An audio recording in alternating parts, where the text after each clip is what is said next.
This video is about the Salt Plus Summit wheel and also the hub sound.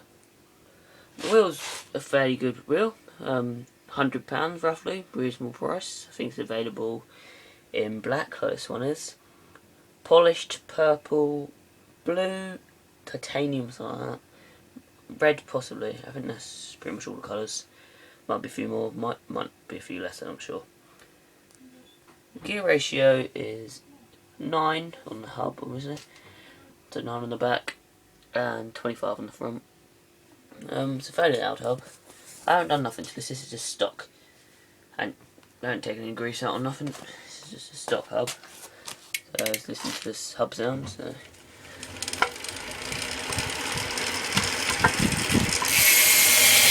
it's a fairly loud hub, but it's not like a profile, it's not really loud.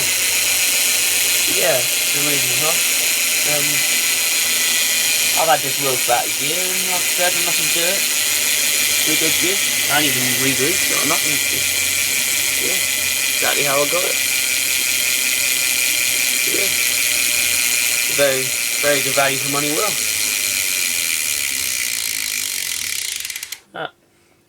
Thanks for watching. Please subscribe for more videos and also how-to videos, tutorials, whatever you want to call them. Yeah, thanks for watching.